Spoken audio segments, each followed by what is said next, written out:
Hello, everyone. My name is Natalie Turvey. I'm President and Executive Director of the Canadian Journalism Foundation. It is my pleasure to welcome you to this CJFJ Talks live event. What can journalists do that AI can't? A timely look at the editorial, ethical, and economic considerations around AI and journalism. Thank you for joining us today. You made a great choice. If you enjoy these talks and would like to support the work of the CJF, you can donate now or at any time on the CJF website. Before we begin, I would like to acknowledge the Indigenous peoples of the lands that we are on today. While we meet on a virtual platform, we would like to take a moment to recognize the importance of the land that we each call home. The Canadian Journalism Foundation's office is situated on the traditional territory of many nations, including the Mississaugas of the Credit, the Anishinaabe, the Chippewa, the Haudenosaunee, and the Wendat peoples, and we are privileged to live and work in these territories. The CJF is grateful to our exclusive JTalk series sponsor, TD Bank Group, for supporting another outstanding season of conversations about the future of journalism, and our thanks to our in-kind supporter, Cision. A reminder that our discussion today is an hour long, and you can still submit questions for our panel at any time via the tab on your screen. And if you'd like to tweet about today's conversation, our hashtag is CJFJTalks. The release of ChatGPT last year was a watershed moment in the world of work. Many in our industry believe journalism is on the cusp of a revolution as AI takes its place around the world in news gathering, production, and dissemination of information. So how is machine learning changing journalism, and what are the benefits and downside risks of using these technologies to produce news? How can news organizations use these tools transparently for the benefit of audiences? And what are the implications for restructuring and reducing roles in the newsroom? Our panel today represents a broad range of perspectives and expertise, and they will spend the next hour exploring the questions and issues around how AI is reshaping journalism. I am thrilled to introduce them to you today. Joining us from the Associated Press, where she is Program Manager for the AP Local News AI Initiative, please welcome Amy Reinhart. From Semaphore, Executive Editor Gina Chua is with us. From In These Times, we have labor reporter Hamilton Nolan, and joining us from the University of Quebec in Montreal, where he has been exploring the role of AI in Canadian journalism and teaching the next generation of journalists. Please welcome Patrick White, former editor-in-chief of the Huffington Post. They are in conversation with Felix Simon. You are in great hands today as part of his work as a journalist, communication researcher, and doctoral student at the Oxford Internet Institute. Over the last year and a half, Felix has been speaking to more than 150 research journalists and experts to understand what AI will and won't mean for journalism and the news. It is an honor and a pleasure to have this panel with us today. Felix, to kick off the conversation, I will hand it over to you. Thank you so much, Natalie.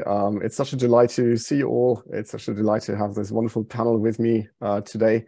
There's almost too much to talk about with this topic, and it will be impossible to do it justice in so many ways, but I promise we will try our best. And luckily, I have this fantastic cast of speakers and panelists with me who have deep experience in AI in the news in various ways. And I very much look forward to discussing this topic with all of them. And yeah, to get us started, it might actually help to clarify what we are talking about. So could I please get an opinion from my fellow speakers on what they see as sort of AI in a news context? Maybe starting with Gina, and then we can sort of kick it around. Sure. I mean, obviously, we've used technology in newsrooms forever, and where the line between AI and anything else is, I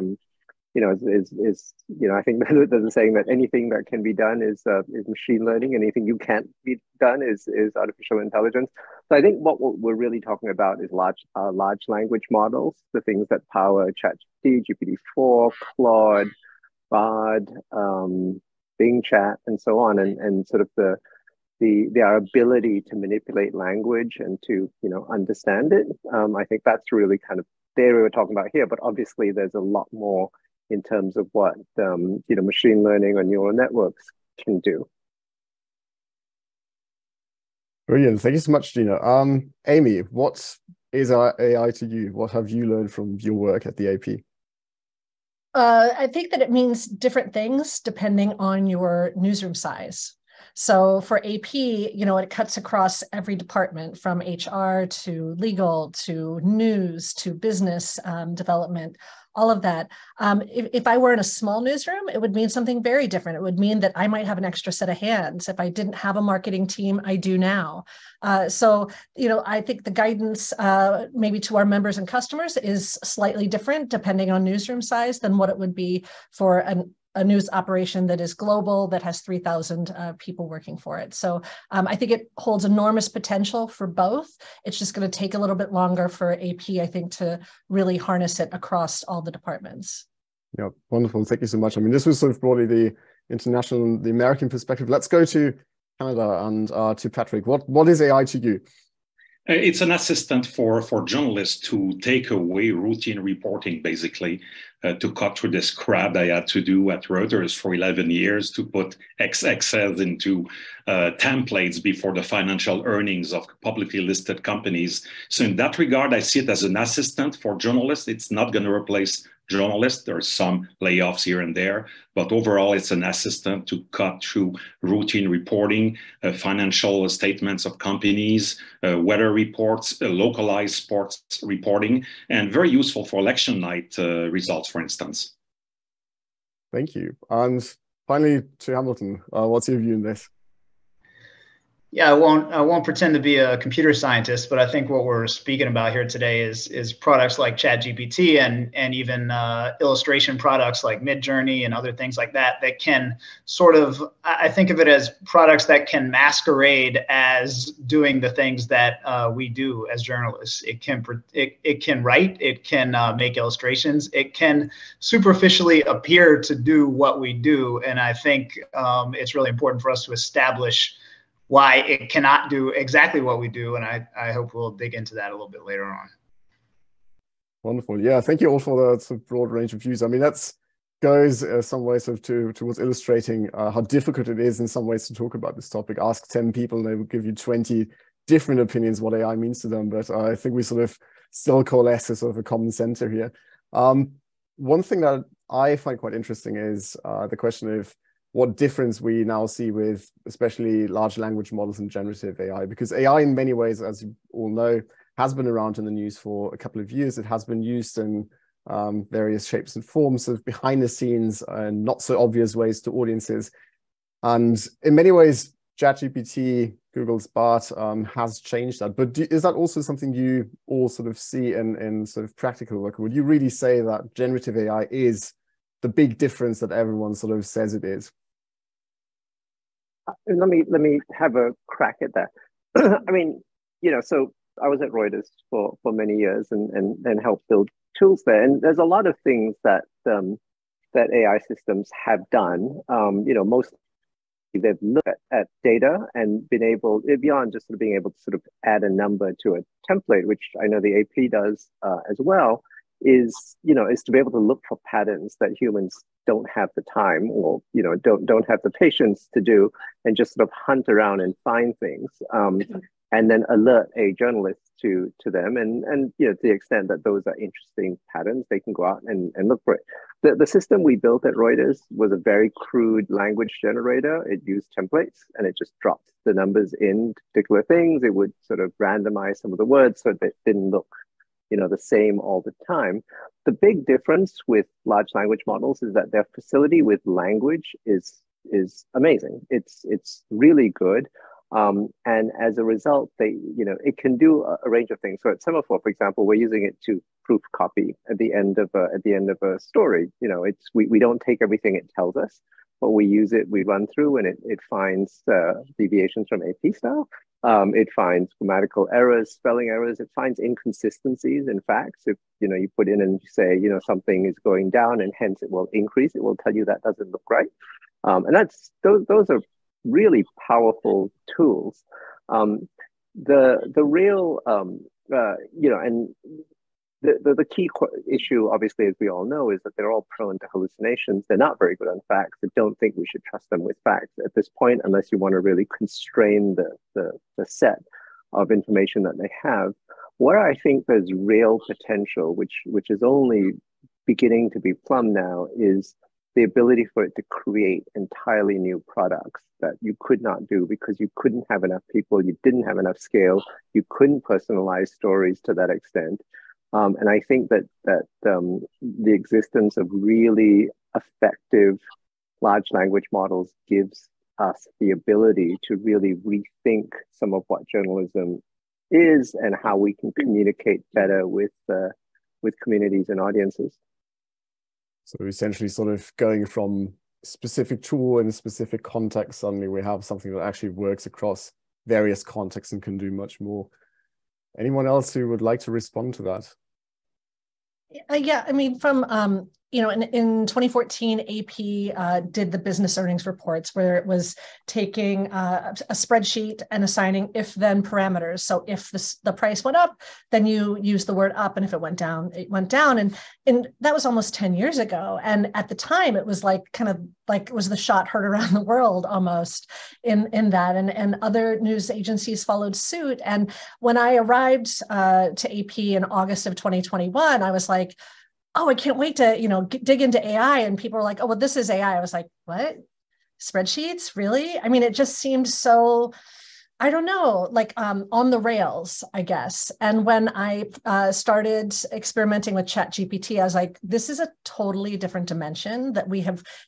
I feel like that is the first delivery of the promise that everybody who's been so feverishly talking about AI that happened for me in that moment, where I actually felt I had a felt sense of what everybody had been talking about, that I had sort of just not been very impressed with, frankly. And I've met with a lot of vendors who sell AI products, and again, over-promising, under-delivering, overcharging. Like I just haven't been impressed. But that was a fundamentally different moment for me. And I don't know where you were when you first explored ChatGPT, but I remember where I was, and it's foundational. It was quite an impressive moment. But of course, I think one thing we should explore here as well, and that's a good question for, I guess, both Hamilton and Patrick. So how do journalists feel about this? Because we've just heard from both Amy and Gina the sort of potential of this technology or set of technologies, what it can all do. And also they can do things that we usually associate with human intelligence or human abilities. And I find it, yes, I sort of to Amy's questions, I very much remember where I first encountered ChatGPT. That was at my parents' kitchen table. And I was impressed. I was dazzled in many ways. And of course, this sort of sense of awe and magic can also tip over into fear and anxiety. And what's the sort of mood among journalists, Hamilton? What have you sort of heard? What kind of stories have you encountered? Well, I see a fear of change in Canada, that's for sure. If you go back to 1995, when the World Wide Web started, the journalists were fearful. They thought it would be a fad. When I arrived at Reuters in London, Britain in 97, there was one sole computer in the entire newsroom on the Gray's Inn Road with some kind of hotmail connection. So it gives you an idea. Social networks, a lot of news organizations feared the change or did not properly understand the depth of the change that social networks would bring to journalism.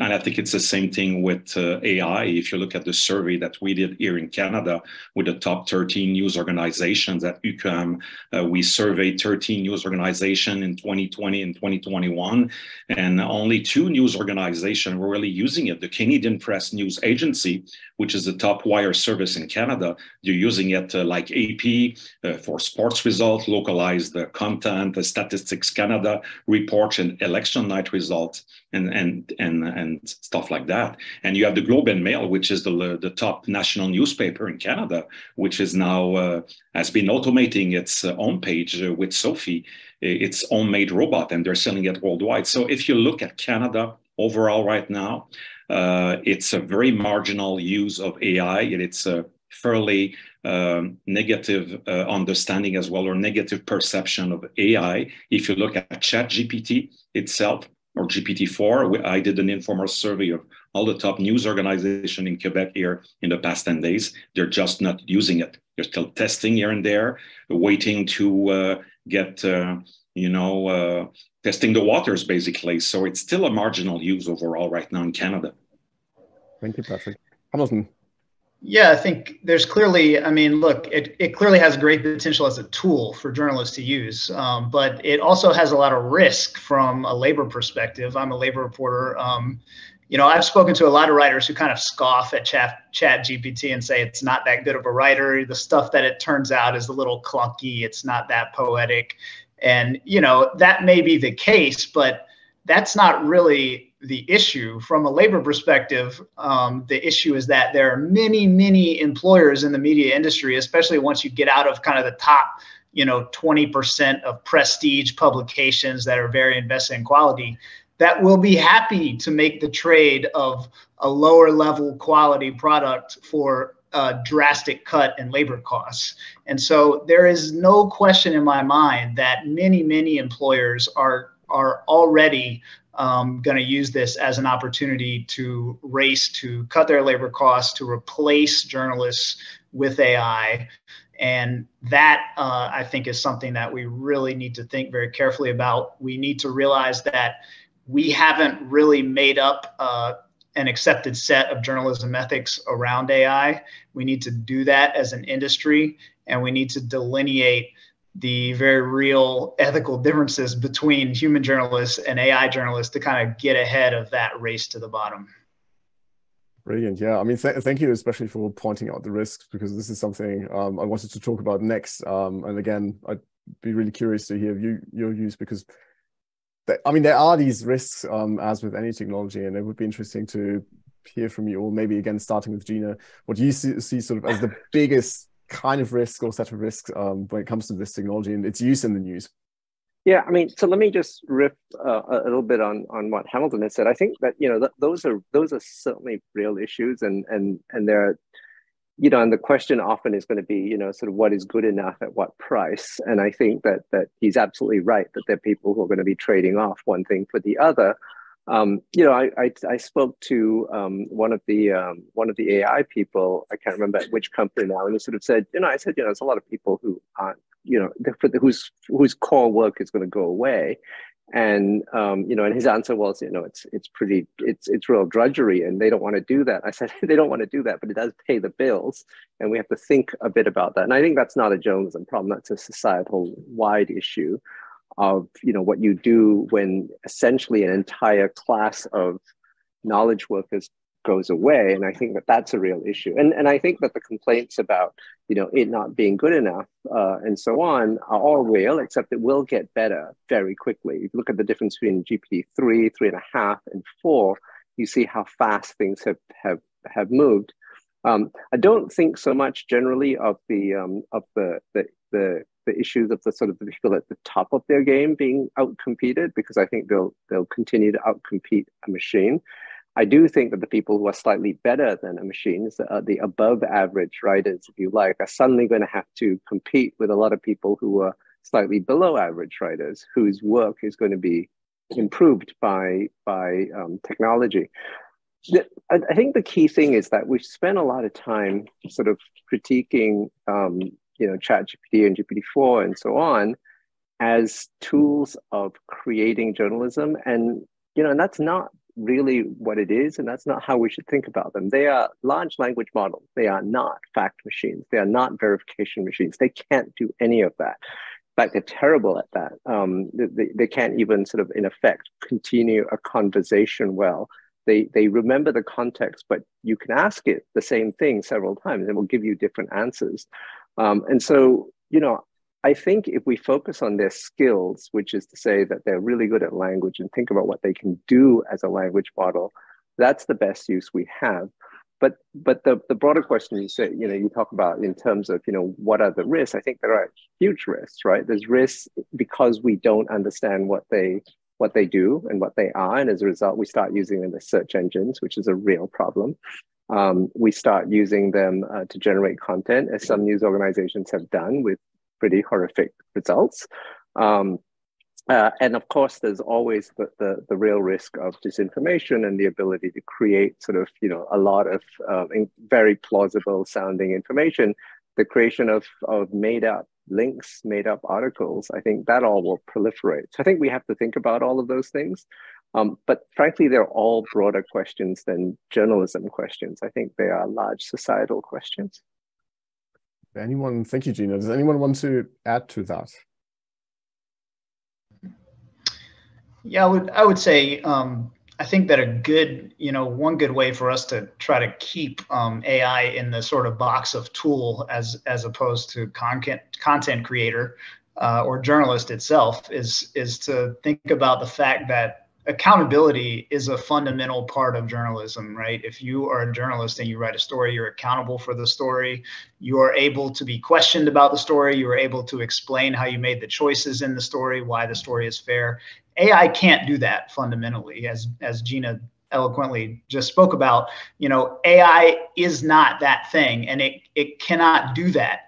And I think it's also crucial to point out, because I've already seen some publications undertaking the practice of having AI produce content and then having a human editor look at it and then publishing it and saying, well, we had a human look it over.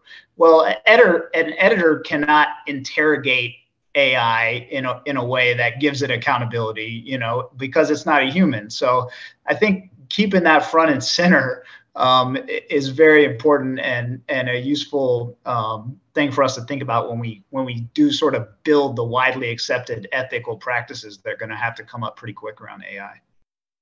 Let's briefly talk about this in the context of especially local news. And I know that Amy has conducted a lot of work on this over the past 2 years with Ernest Kung, her colleague. What's sort of your take on these putting in place these guardrails and sort of thinking about these questions from especially the local perspective? Yeah, I mean, I think this is going to be a very creative moment and a very useful moment for local newsrooms. They haven't really had any favors delivered to them lately, and I think this might be one of them. And I think the best way to see a tool like ChatGPT, which really just puts a nice public face, a useful face on this technology, is to put an existing article in there and ask it to summarize it. Ask it to create a Twitter thread from it. Ask it to create a Facebook post. Ask it to do A/B headline testing. Like there's endless ways that you could actually make it somewhat of an assistant. And when we speak to 3 people newsrooms, 4 people newsrooms, that would be significant for them to be able to have that feedback loop in the absence of a full-time editor that some of them are lacking. So I think this is going to be helpful for them, I think, in a way that maybe national and global newsrooms maybe can't take advantage of, because as Hamilton said, there's just no pushback. You can't go back and be like, where did you find this information? But I think other ways that journalists cannot be replaced is their contact list, their way to analyze, their way to put things together, and the historical knowledge of a place or a topic. It just can't be matched. Maybe one day it will, but we're not there yet. So any journalist who's nervous, I think you've got some time left. That's very good to hear, and I'm pretty sure lots of people will be very happy to hear this. Could I quickly ask people around the sort of question of efficiency increases, because that's one thing I see come up again and again in interviews where people say, well, one of the big hopes for AI more broadly, and especially large language models, is it will increase efficiencies and it will allow journalists to do more of the things they like and few of the things they don't like. The question is that actually true? Is that something you have experienced in practice where you would say, it is actually happening? Is it part of the hype? What's your sort of take on this question? I know that there's not probably a proper answer to it, but I'd be curious to hear your sort of personal experiences. I'll jump in. I mean, I think there's no question that technology brings changes, right? And in many cases, they are efficiency changes. And so, being able to add in Excel as a spreadsheet is far better than, counting on my fingers and writing it on a piece of paper. And so obviously that's a tool for efficiency.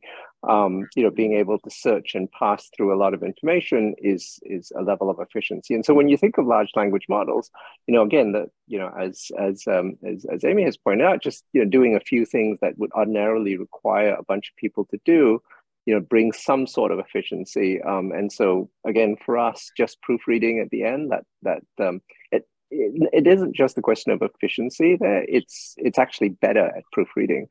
than we are, because your eyes get tired, and this will find stuff, that you can't otherwise find. I mean, spell check in on your Word document is pretty impressive, much as I originally hated it. But I really do think that we are often taking the wrong, we're often starting from the wrong perspective. We tend to look at how technology helps us do our current job better. And there are transformative technologies that don't, right? I mean, when a car comes along, you don't say, is it better than a horse? It's better than a horse in some respects. It goes longer distances. It doesn't get tired. It doesn't shit all over the road, pardon my French. And a horse is really good because when you're about to go off a cliff, a horse stops and a car doesn't. So they both have advantages. They're just different. You have to decide what you want to optimize for. And I think that the key thing that we haven't really applied imagination to is how you use technology to create things that are completely different. When TV first came out, the BBC, I think, famously had people sit in front of a screen with a tuxedo and read the news, because it was radio on, that you could see. I look at large language models and I wonder, why can't we start making interrogative news? Tell me what happened today. Well, tell me more. No, tell me about the next story. And because you have the ability to generate language at scale, you can customize that. Why don't we customize stories a little bit more so that we can give you information about the place that you're in, or the market portfolio that you have, or the player that you're most interested in? I think there's a whole host of things we can do, and we need to ask ourselves those questions. How can we make journalism better for our readers and consumers and audiences and communities? Because that's who we're serving, right? We're not serving ourselves, we're serving other people, and we need to figure out what the tools are, how the tools can help us serve them better. Yeah, that's a lovely distinction, especially because it basically takes two things apart, which is efficiency on the one hand, which is basically improving things you already do, and effectiveness on the other hand, where it's about achieving something in the first place. And I think that's sort of often we sort of mix the two together. And in some ways, AI could potentially actually help us to do more good journalism, which is ultimately what news organizations want to do. Could I get anyone else to sort of respond to Gina? Maybe Patrick. Yeah, if you look at tools that can transcribe video and long audio interviews into text, that's very useful for journalists, for all newsrooms. I look at the one that AFP, Agence France Presse, developed, Transcriber. I know they keep it in-house only, but these tools are just amazing for our journalism students. And if you say that AI can do 15% of tasks in a newsroom, the rest, I think that's going to be very important, is the focus on added value content by real human being, real journalists. We're going to spend more time in the field, more in-depth reporting, more investigative journalism. Overall, if you look at Canada in the past 10 years, the number of investigative journalists across the country has been increasing dramatically. More focus now on journalism of solutions. Data journalism is going very well in Canada right now as well. It's being developed dramatically as well. So overall, if you focus on added value content, which is the basis of human journalism, I think you're going to be able to keep all those jobs while having a good assistant to help create content and not journalism. Brilliant, thank you. Let's move on to a different topic. I think one thing we should really talk about in this context is the tech dependency, which often, or basically happens with AI. And in some ways, it's sort of been shown through lots of research that AI development and deployment is very strongly dependent on big platform businesses and companies like Microsoft, AWS, and Google. Even with a lot of the current startups, take OpenAI, for example, they are, yes, nominally independent, but still dependent in many other ways on these platform companies, be that for funding or for cloud computing resources to train their models and make AI possible in the first place. My question now to all panelists is, how do you see this in the context of AI's sort of use in the news? Is that a problem? Is it not a problem? Could it be a problem at some point? What's your take on this? And whoever wants to start, maybe Hamilton first. Well, I'm not a tech reporter, but I do think that, to the extent that existing major, we see what the tech industry has done in the context of corporate America, in the context of the media industry. The media industry is dwarfed by the tech industry now. The tech industry essentially controls the media in an economic sense, at least. And so to the extent that existing big tech companies are going to be empowered by AI, it's just going to exacerbate that. And we will keep and continue moving on down the road to the domination of a small number of tech platforms, which don't have the same direct incentives to do good journalism that pure media companies do always. Thank you. Anyone wants to respond to that? Well, the large players are going to benefit overall, that's for sure. If you look at who's using AI right now, it's only the major players. It's the four wire services, Bloomberg, AFP, AP, Reuters. It's the Financial Times, the Wall Street Journal, top newspapers, the New York Times, Washington Post. And they're the ones who are going to benefit because they do have the money, they have the expertise, they can train the staff as well. I pay tribute to what AP is doing as well with training the newsrooms across the US. So it's all about if you have the financial means to proceed with this AI revolution or not. It's kind of interesting because I'm hoping, and I'm seeing some of the stirrings of a little bit of that reversal of that trend. And I agree with you completely, Patrick, that there was a time when scale really, really mattered, and you could see that in the journalism awards, where one newsroom would put 40 people on, which is bigger than some other newsrooms, and you just couldn't do that. I've seen in the latest round of I run a data journalism award on the side. And you can see that there's smaller and smaller newsrooms coming through, partly because I think the tools have become easier for people to use, and you no longer need to have as much expertise. You don't need that 5-person team now. You can get it done with 2 people and so on. So I think some of it is democratizing potentially, but I go back to Hamilton's point, which is we are on a path of great dependency on large technology companies, right? Whether or not they're Google, Amazon, or anybody else, but fundamentally there isn't a newsroom, and I know because I've tried for even really large news organizations to be able to build that kind of technology, and the kind of money that you see that goes, that OpenAI has raised, or Anthropic, or any of these companies, it's just not competitive, and you can do your best you can, but you're not going to be doing anything as good. And so I think we're in sort of a question of what happens when or if you can't get access to those tools, when you have to sort of buy them. Imagine if whatever Microsoft Word cost you $100,000 per person, how would you be able to run a newsroom? And luckily it doesn't. But what happens if the core tools to create the product that you want, to reach the people that you want, all cost too much, or for whatever reason aren't available to you? I think we have some real questions about those levels of dependency and what we do. And I think the other thing too is, as the democratization comes, and again, to echo one of the points that Hamilton makes, which is, you've seen tech companies, and well, not tech companies, other companies, do all sorts of things. They've sort of picked apart the news bundle, right? So I don't look at the weather in a newspaper anymore. I used to all the time. Now I don't. Obviously, I don't need to. I just go to Weather Underground or something. I don't need to look at the box scores. In fact, I don't know any newspapers that still have box scores on sports, if I care about sports, which I don't. But there's a zillion places you can go to. And I think what will happen is that a lot of that information, and a lot of the civic information that newspapers and newsrooms used to produce, gets disintermediated and moved out. And I'm not sure that destroys business models, which is an issue. But 2, also some of that information does have a public service goal. And I'm not sure that the people providing it always have that public service mentality that I think news organizers. I'm not suggesting that we go back to a world where you can only get sports scores in newspapers, but I am saying that this is something that is, and again, it's a societal issue that we need to look at. Thank you. Amy, do you have any further thoughts on this?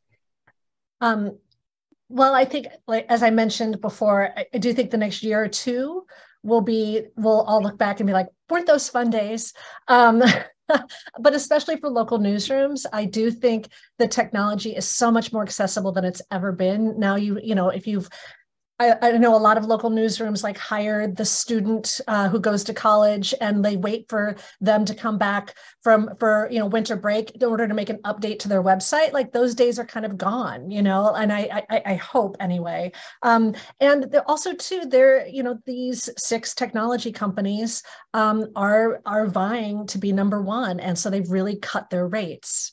So, for example, the editor and technologist at Lost Coast Outpost, which is in Northern California, he's running GPT-3 to summarize meeting agendas. He also has it summarized as a sea shanty and Scooby-Doo, just to make things fun. But he does that every month. It costs him about $10 to do so.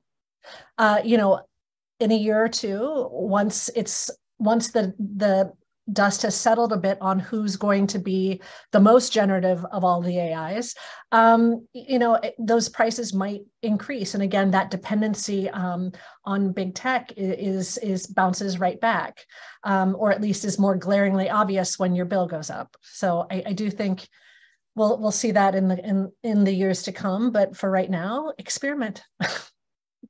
Probably also not something that just the news industry can solve on its own. I mean, there is something like regulators who will have to look at this carefully and consider what options they might want to consider in sort of response to this. I mean, American regulators have not really had our backs through the .com era. Unfortunately, but then again, there's something called the European Union. Maybe they will do something and show we're counting on you.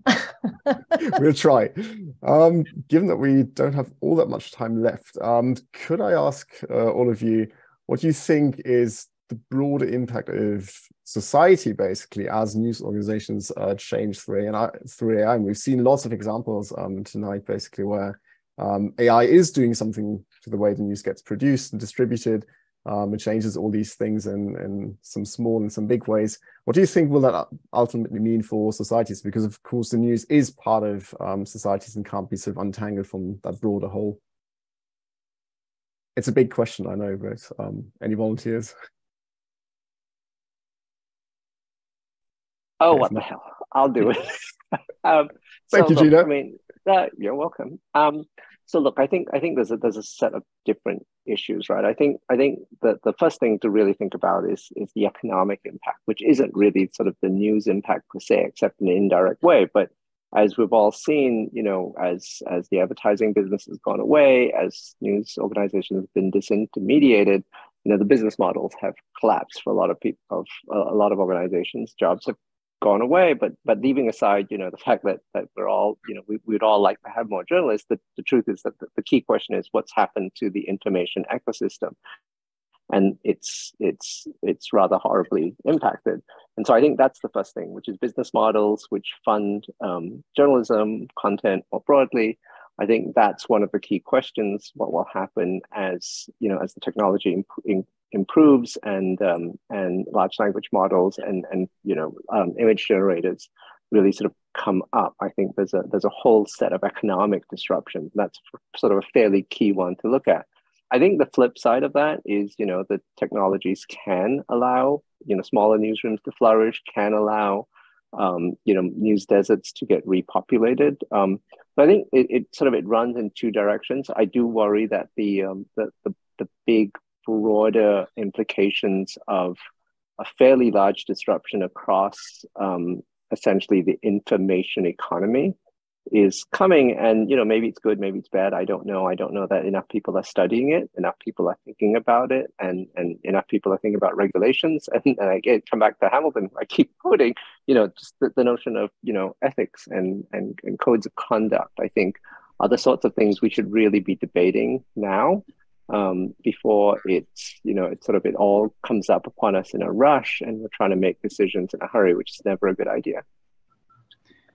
And I would just jump in, and that was, I thought, very well said by Gina in terms of the promise and the peril of this technology, and have to give a plug to unions in this context, because the reality is like when we can have very thoughtful and well-intentioned discussions like we're having now among journalists who are very serious and thinking very hard about how to use these technologies in a promising and healthy way. But in terms of enforceable codes of conduct on this, the reality is that the only real mechanism for that is going to be in media union contracts at media companies. If we're going to sit around and wait for the government to effectively regulate this, as Amy mentioned, like we already lost there. So every media union that I know of in America, and I'm sure in Canada as well, is talking about this. And every media union contract that's coming up in the next 3 years needs to have a section in there about how AI is to be used in the newsrooms. And if any of you watching this have not unionized your newsroom yet, here's a good reason to do so. Yeah, you're going to need limitations in those upcoming collective agreements. And if you look at the regulation angle for Canada, the Broadcasting Act of 1991 has never been updated. It's going to be updated this year by the House of Commons of Canada. But 1991 is 4 or 5 years before the arrival of the World Wide Web. And Canada right now is acting without even regulating the overall internet. So it's going to take, don't count on the governments to regulate this. And you're right about what you're going to put in the collective agreement. Are you going to limit the use of AI for only routine operation, routine works in a news? That's one of the things to look at, and also experiment as much as possible in the meantime to see what you can do with it. Amy, any final thoughts on this? No, they all said it well. Perfect. Okay. Thank you so much for all your brilliant points. I will now move to audience questions, of which we have a ton. So I'm not sure if we will be able to answer all of them, but we will try our best. And let's maybe start with Pragati, who asks if any of you see any legal and ethical issues. Is it okay to use / train AI models on copyrighted info? Who would like to answer that question? I see Gina laughing, or Amy. Okay, Amy, you go. I don't necessarily want to answer the question, but it's on the top of everybody's mind. We AP produces 3,000 photos a day, 2,000 articles a day. Yeah, we have a vested interest in making sure that the people and the organizations that use our material are compensating people who are going into war zones, who are asking hard questions to people in power. And it costs money to do that. And to be able to borrow this information and use it to train models and not even not even point back to the source, it's really problematic. And then in addition to all of that, replacing search where it doesn't direct you to those articles, it's like we're getting a 1-2 punch with that, where we're not getting compensated and we're not getting people pointed back to our material. So I don't think AP is alone in the concern. But the question is, do you get litigious or what? And that is still up to debate, because it's not an easy thing to proceed in. Many substantial cases have sided with the tech platform, saying that what has been created is decidedly different and that this organization is helping society. So y'all can determine how much it's helping, but those that's the legal precedent on it so far. And so it's still to be debated. And even collectively, I think we were talking earlier about Barry Diller's call for the industry to gather together at Semaphor's event recently. So, I don't know, you'd have to get all those newsrooms to agree too. So, which is going to be challenging. Next question. It's sort of slightly related, where Priyarak asks, who will be copyright owner of a news article written by AI sourced from different publications? So basically we come to the question of what do news organizations sort of want from each other when it comes to this. Who would like to have a go at that? Gina? Well, yes. Well, look, it's a straight up legal question, right? I mean, I think the general feeling on copyright law, I'm not a lawyer, although I did want to go to law school, is that, if it's transformative enough, then obviously it is your own. And there's issues of fair use and so on. So if you take bits and pieces and you aggregate and you write it in your own words, facts are not copyrightable by and large, but expressions are. And so there is that, right? I think it's really a question of how transformed it is. And I suppose there's an open part of law which says, if a machine transforms it, how transformative is it? And I think like that's not really settled law by a long shot, because we haven't had machines who could transform things with the level of fidelity and quality that we've had until now. So I look forward to whoever can. I'm also not confident we'll have a whole bunch of new laws, but I think judges are going to have a lot of interesting cases in front of them. That's the one thing AI is creating for all of us, more work, and now the judges are in on the game as well. A question from Darcy. She asks, do you know of any newsrooms that are actively using AI like ChatGPT to write articles? And is it, or how is it disclosed to readers? And let's maybe go to Hamilton. Yes, CNET was doing that in the US, and not very well. They eventually, I think, ended that. I mean, it was definitely a case where they got out ahead of themselves. They started publishing AI stories directly to their website and came to find out they were full of errors and things like that. And it was a little bit of a fiasco. But other publications like BuzzFeed have announced certain uses of AI, not quite that direct. But it does sort of point to the fact that as soon as the technology was even close to ready, publications rushed forward to use it. So it's a good illustration of like how vital it is for us to figure this out fast. Great, thank you. Now a question from Maggie. She says, Gina mentioned the risks that come with large language models.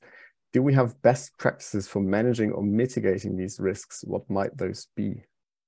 And maybe a question for both Gina and then for Patrick as well. So, I mean, again, and I've written this several times now, these are not fact machines. They look like they're fact machines. They look like they talk to you, but they are in fact, I think one of the words was stochastic parrots.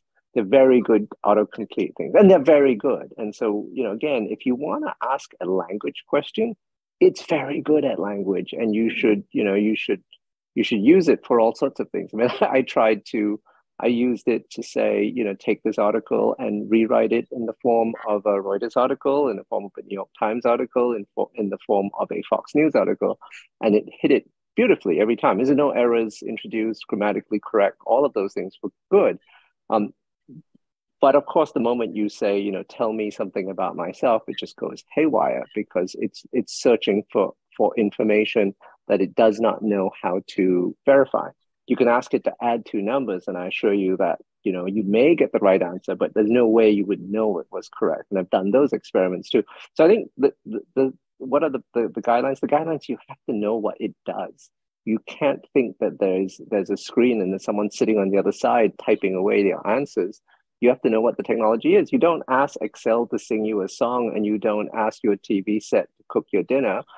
Just, be clear what it does. Thank you, Gina. Patrick, anything to add to that? Well, the ethical debate is there. That's why there's so more push right now to put a pause on this AI revolution. Obviously, it's not going to happen.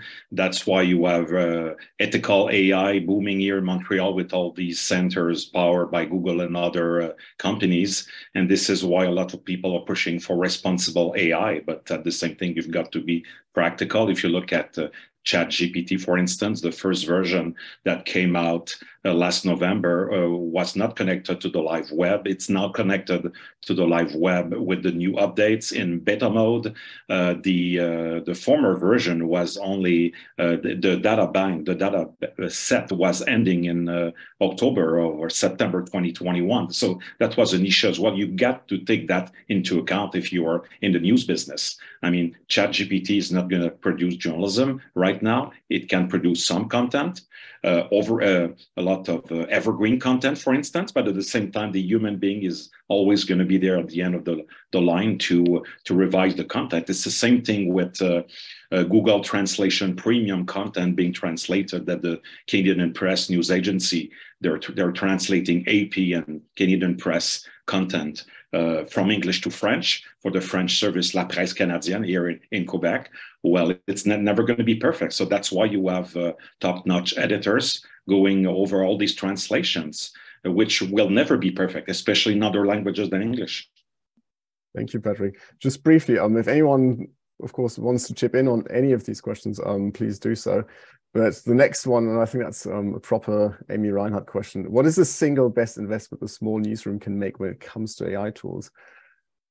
What's the single best list? Best investment a small newsroom can make when it comes to AI tools. Oh, AI tools. Let's see here. I mean, I think some of this technology, maybe the best investment is someone who's a developer and not a very high-end developer, somebody who's maybe even a tinkerer who can use some of the APIs that, for instance, OpenAI has for Whisper, for ChatGPT, and try and experiment and see what works in your newsroom. I think that the cost and the barrier to entry has never been lower, and the knowledge that you have to have in order to code. I mean, ChatGPT is pretty good at writing code too. I mean, it has one of the demonstrations I think was about creating your own website from instructions. So I think local newsrooms could and should experiment and to dive in with a tool like ChatGPT or Bard to see. Those tools are free for now and yield interesting results that should never go direct to publish. Brilliant. Another question from Natasha. She asks, what is the responsibility of journalists to teach digital literacy when it comes to AI, if any? I see Gina sort of exhaling. I mean, it's a broad question. Who wants to tackle it?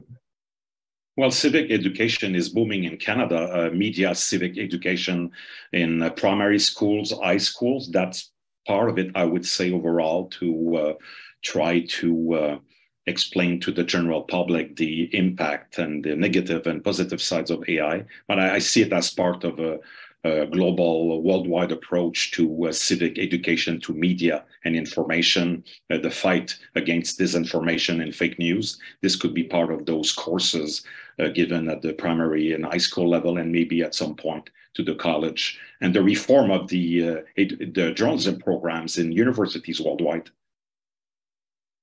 You know, I worry about that part the most, Patrick, is the colleges that are trying to train tomorrow's journalists. They have such a hard time pivoting and expanding curriculum and adjusting to what's happening. And let's face it, a lot of the professors maybe haven't been in the field for a few years. And they're still very great at what they do, but like, can they meet this moment? I really hope that universities will try and adjust and adopt the new vocabulary that their graduates are going to have to know.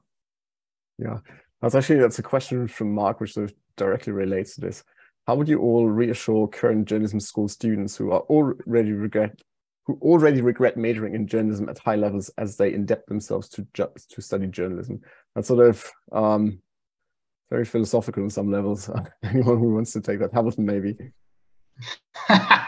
I don't know how I can make you feel better about going in journalism, but you know, I will say, as has been discussed here, AI can't report. It can't do reporting. It can't find stuff out. You know, it can write 10,000 words about last night's volleyball game, but it can't go to the game, and it can't watch the game, and it can't know what happened in the game. So, I mean, the human element of journalism is not going away ever, I don't think. Whether or not it's a good idea financially to become a journalist, I'll cross my fingers for you.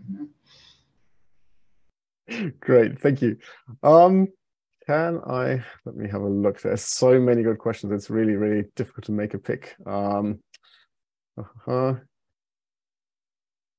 Maybe let's go with this one. So we have Mihak, who asks, ChatGPT is writing college essays and producing music and art.